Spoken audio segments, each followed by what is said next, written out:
Welcome back to my channel. ఈరోజు వీడియోలో కొబ్బరి పాలతో కొబ్బరి అన్నం ఎలా తయారు చేసుకోవాలో చూద్దాం. ఇది చాలా ఈజీగా సింపుల్గా చేసేసుకోవచ్చు. రెసిపీ చూసే ముందు ఛానల్ని కనుక ఎవరైనా ఫస్ట్ టైం చూస్తున్నట్లయితే ఛానల్ని సబ్స్క్రైబ్ చేసుకోండి. అలాగే వీడియోని ఎక్కడ కూడా స్కిప్ చేయకుండా ఎండ్ వరకు చూడండి. వీడియో కనుక మీకు నచ్చినట్లయితే లైక్ చేయండి, షేర్ చేయండి, కామెంట్ చేయండి. ఇప్పుడు లేట్ చేయకుండా వీడియోలోకి వెళ్దాం. కొబ్బరి పాల అన్నం ఎలా తయారు చేసుకోవాలో చూద్దాం.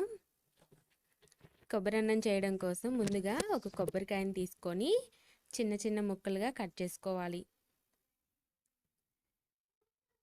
ఇలా కట్ చేసుకున్న ముక్కల్ని మిక్సీ జార్లో వేసుకొని మెత్తగా గ్రైండ్ చేసుకోవాలి.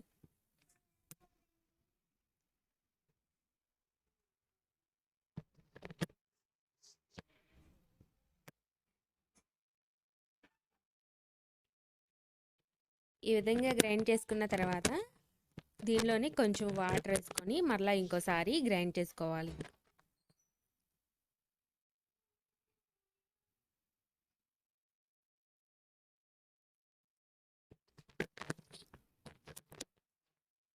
ఇప్పుడు దీన్ని ఒక స్ట్రైనర్ తీసుకొని ఈ కొబ్బరి పాలని వడకట్టుకోవాలి.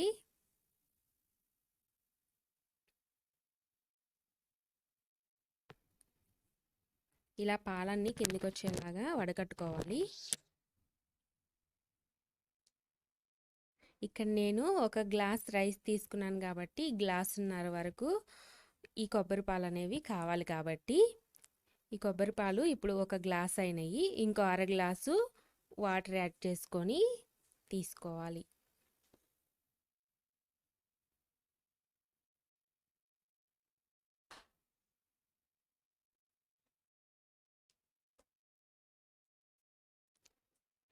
వీటిని పక్కన పెట్టుకొని ఇప్పుడు స్టవ్ ఆన్ చేసుకొని ఒక ప్యాన్ పెట్టుకొని ఒక స్పూన్ ఆయిల్, ఒక స్పూన్ నెయ్యి వేసుకొని హీట్ చేసుకోవాలి.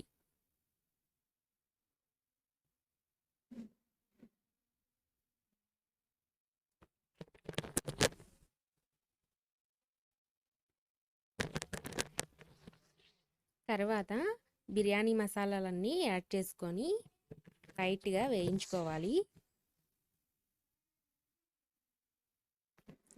ఇవి వేగిన తర్వాత 2 పచ్చిమిర్చి చీలికలు అలాగే ఆనియన్ ముక్కలు వేసుకొని కూడా ఫ్రై చేసుకోవాలి.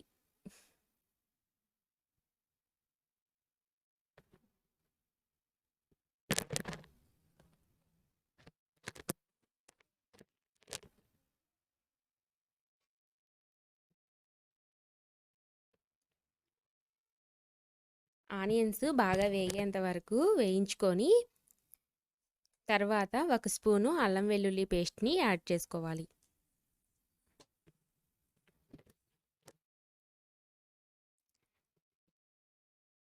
అల్లం వెల్లుల్లి పేస్టు పచ్చివాసన పోయిన తర్వాత ముందుగా నానబెట్టుకున్న రైస్ని వాటర్ ఏమీ లేకుండా ఇందులో యాడ్ చేసుకోవాలి.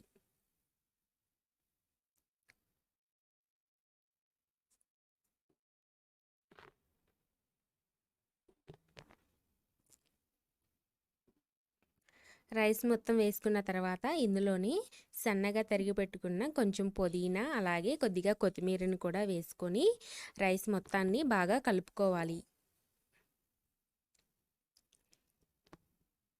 ఇలా రైస్ మొత్తం బాగా కలుపుకున్న తర్వాత ఇప్పుడు ఇందులో కొబ్బరి పాలని యాడ్ చేసుకోవాలి.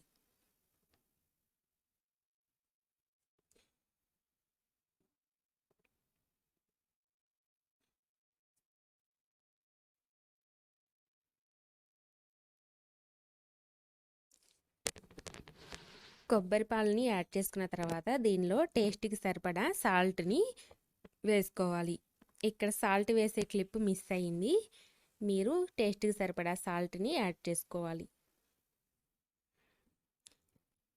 తర్వాత మూత పెట్టి మీడియం ఫ్లేమ్లో పెట్టి ఒక 15 నిమిషాల పాటు ఉడికించుకోవాలి. 15 నిమిషాల తర్వాత రైస్ అనేది పర్ఫెక్ట్గా కుక్ అయి ఉంటుంది. రైస్ అనేది చాలా పర్ఫెక్ట్గా కుక్ అయింది. రెసిపీ కనుక మీకు నచ్చినట్లయితే మీరు కూడా ట్రై చేయండి. అలాగే ఇలాంటి సింపుల్ అండ్ ఈజీ రెసిపీస్ కోసం మన ఛానల్ని సబ్స్క్రైబ్ చేసుకోండి. మరో కొత్త వీడియోతో మీ ముందుంటాను. అంతవరకు బాయ్.